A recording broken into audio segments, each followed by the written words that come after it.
Well, good morning. So we were just gonna get ready to have breakfast, and we looked out towards the feed bins. There's about 7 whitetails having a little bit of breakfast themselves. It looks like. Daddy. Yeah.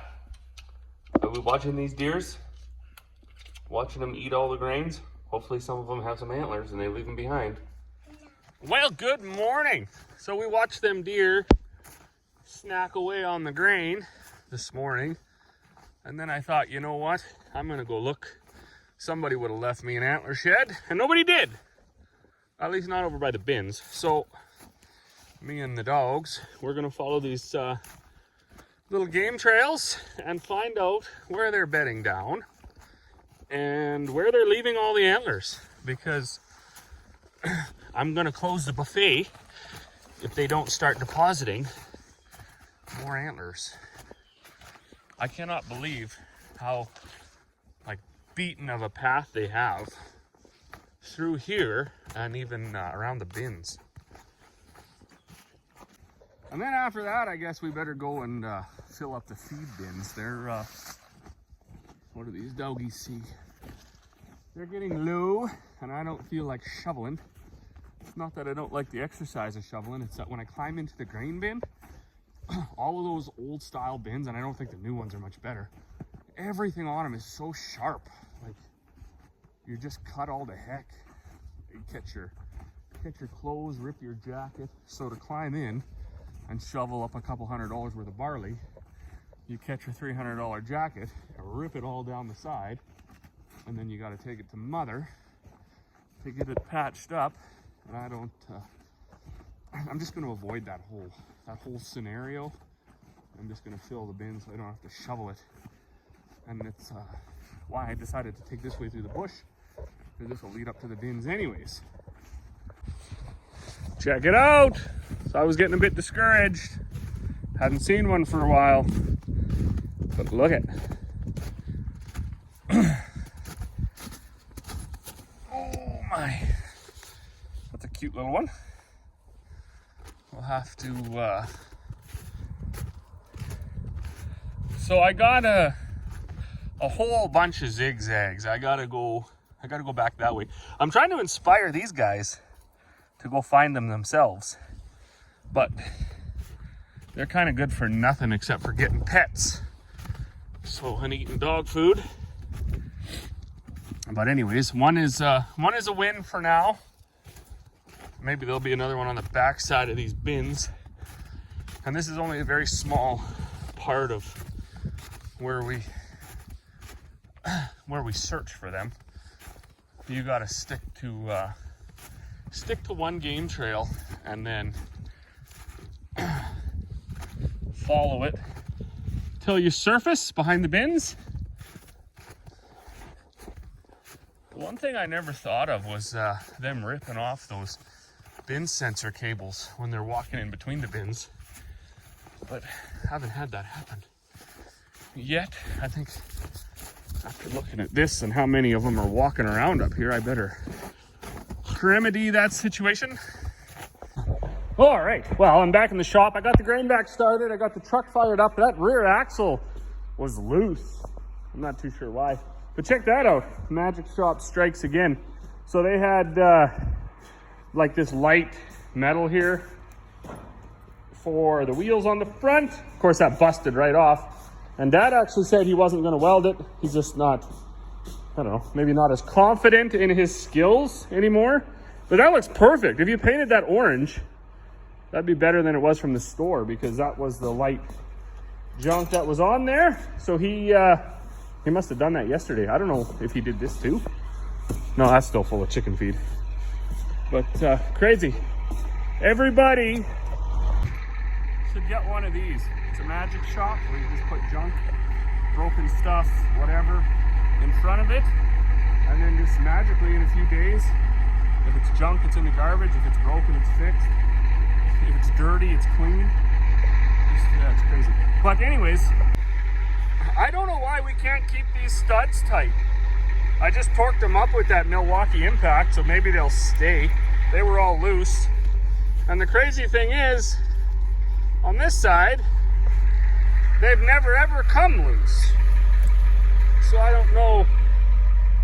Can someone explain to me why they're coming loose on one side and not the other? One year I cleaned that all up with some Varsol, dried it all off, and actually Loctited them in there.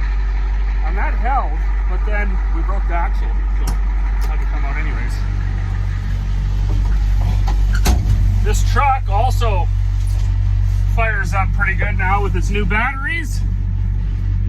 Those were also a magic shop repair. I bought some batteries, left them in the shop for long enough, and then pretty soon they were just magically installed. Alright, well, I didn't get back to shed hunting. One is enough for now. I'm going to take the little one out after a couple hours here, and then take her through a walk through the trees, see if she can find one. But while I'm waiting for her to be less grumpy, her mother says she's got a bit of an attitude yet this morning, I'm going to fill this truck, and then we use a grain vac basically exclusively for loading trucks, semis, whatever.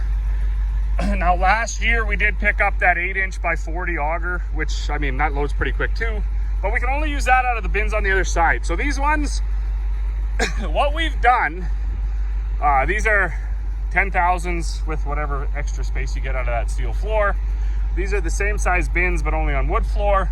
And then the last ones are 12,000s. We run an aeration duct down to the middle from the door. So you can see here, this aeration ducting. So we run that right to the middle of the bin. Now, after about 4 feet, it's all perforated. So believe it or not, with about a 2-horse fan, we can put a sock on the end of that aeration ducting, and because we have cables in the bins, we know that it works. It doesn't dry it. It's not going to dry it at all, but it does cool it down. And while it most likely channels right up the center, it still pulls whatever like fall heat and fall moisture that you have of your straight cut grains and things. It does pull it up and it puts it at the top. I don't even think it has enough to get it out, but it puts it at the top. So what we do, if we have grain that we say put in here at 30+ degrees, that was, you know, it tests dry, but it's hot. You know, 10,000 bushels, 12,000 bushels, there's gonna be a lot of moisture in that grain, a lot of condensation, right? So we run the fan for a couple of weeks till we cool it right down. And then we take 1,000 bushels out. We test that, it's usually higher moisture, all the moisture is gone there. But the cone is inverted then, and you've pulled all that high moisture grain out of there. So then we either dry it and put it back in, or we grind it up for feed or whatever the case may be. Every single bin has been cored, has at least 1,000, 1,500 bushels out of it. So, right, at least 10%. And knock on wood, that's been a game changer for us, because we've had no spoilage, I guess. We've had no bugs, we've had no green caps, anything like that.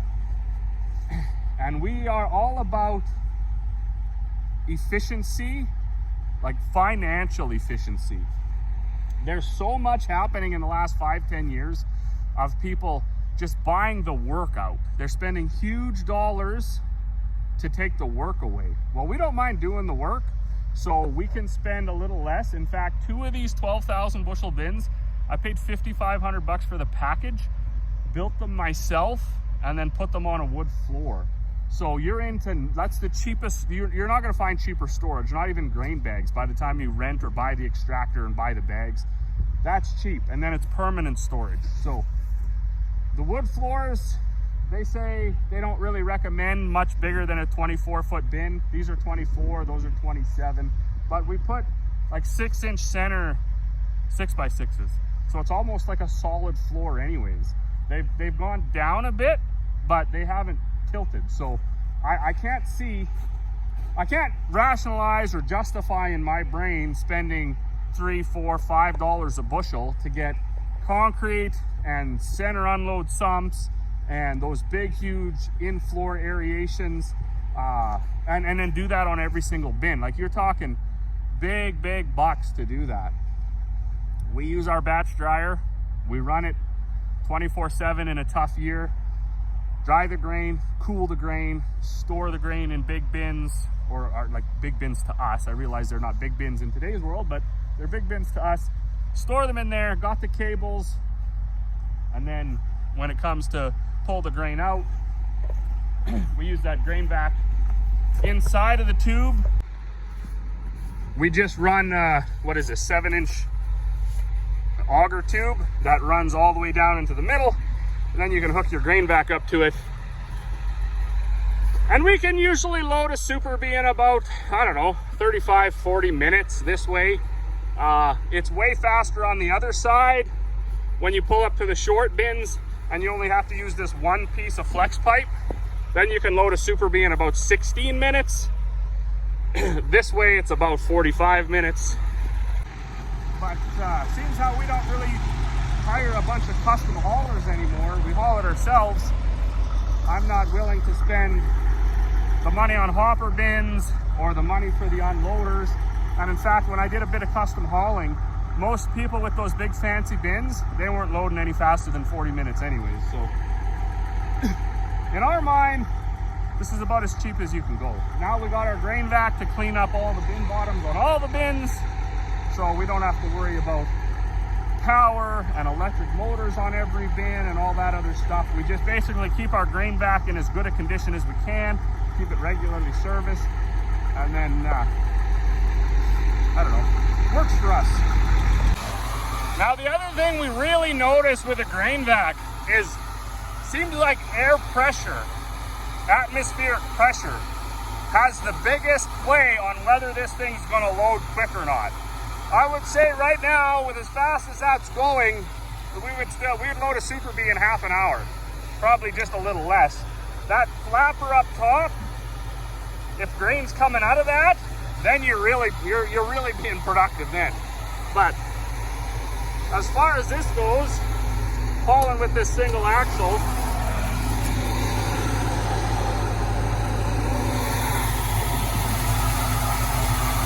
I'll take it. Now there was a little bit of barley on this truck, full disclosure. There was some rolled barley that Dad had done last week. Seems to be barreling out of there good enough. I don't want to run too fast either, right? Then you get the slips, trips, and falls happening. All right, well that didn't last very long. Didn't even get the truck loaded. Shortly after I shut my phone off, and by shortly I mean like a second later, this chain that actually drives the entire grain vac broke. Now I'm not too sad about it. This is the original chain, so it really doesn't owe us anything. All I'm hoping for is that I have this chain. I don't have to run to town. This chain is quite worn out. Like it's rough, dry. So it's put in its time. Go to the box here. Little chain box. I think this is 60 right here. 40. Some 60 double. And I think, just double check up here by the bin of connecting links. See if there's a little bit more. There's a chunk there, but that's too short. Okay, we'll take that other one apart. See if it's long enough.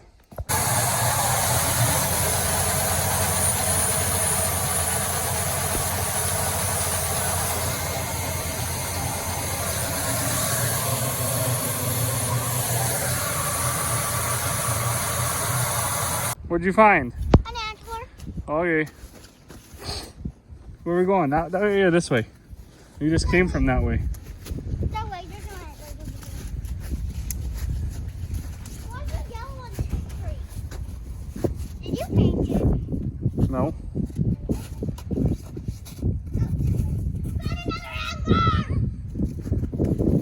That's a big one. Oh. Good deal. Well, good evening.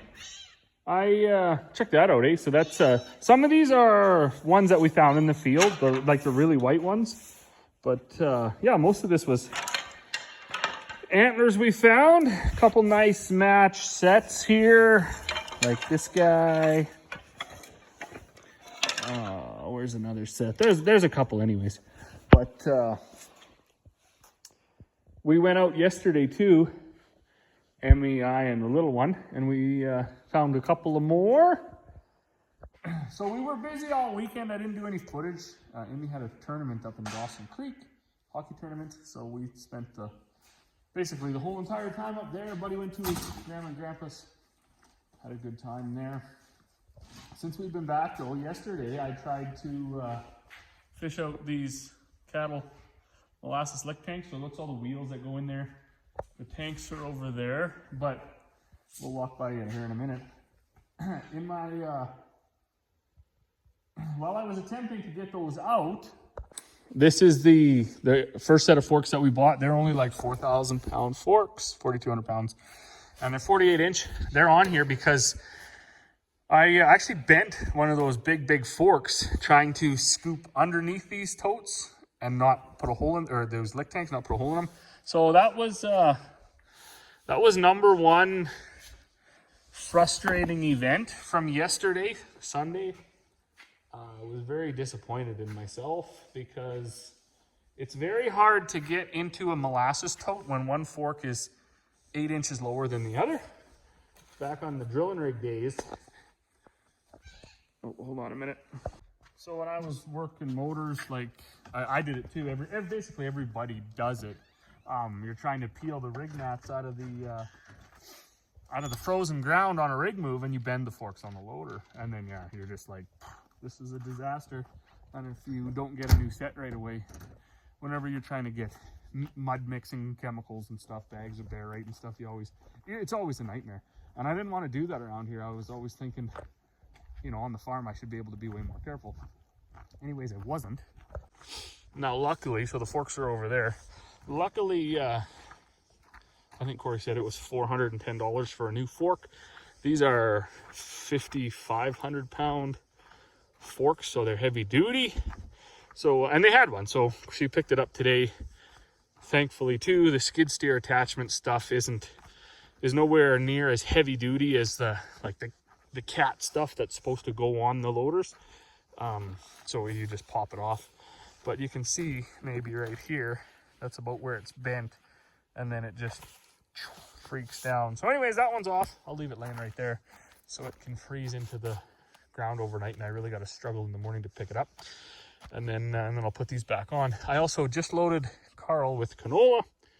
I signed up some when it was at $14.50. I seen this morning it's back to $14.17, so that's a win on one side. And then on the other side is I didn't sign up at all, and I didn't even sign up enough. So I'm gonna get a little bit at I got some at 14, and have some at 14.50, and then I'm gonna have probably some at 13.10, wherever this bottoms out when the world decides to stop being so volatile. But the real disaster part of my day yesterday was right back here. So I tried to get around here with my telehandler, and then I just buried it in the snow. The lick tanks that I got were just in front of that stack. And so I ended up with a bent fork. I got stuck right here with the 4440 trying to pull the telehandler out. So it was stuck. And then when I did get, actually Corey came back. She took Buddy to a birthday party. She pulled me back. I went sideways. The door just hit the fuel tank here. So wrecked the door on the telehandler and just peeled the paint off of there. And then when I come around, because everything was stuck, the 4440 and the telehandler, I come around with the backhoe to pull the 4440 out, and I caught this fuel hose, so it ripped that off. Anyways, Sunday for me was a bad day. Now luckily, the only thing that's still wrecked is the plug-in on the extension cord that feeds power to the diesel pump. I just got to put the end back on. So I guess I got off $400 and basically no damage. I've already, or no damage that can't be fixed. I already fixed the door on the telehandler too, and it was actually kind of okay that I dented it there, because I actually straightened it better than it was. Now it actually closes and opens without slamming it. So I've had enough for today. I'm going to go in and have supper now. The grain vac up there, the chain fell off it halfway through loading this, and I looked, and the bolts that hold the gearbox on, 2 of them had actually broken off the heads, so then the gearbox was loose and then the chain fell off. But that's going to be a job for tomorrow too. Like I say, I've had enough. So as always, thanks for watching, and we'll see you all on the next one.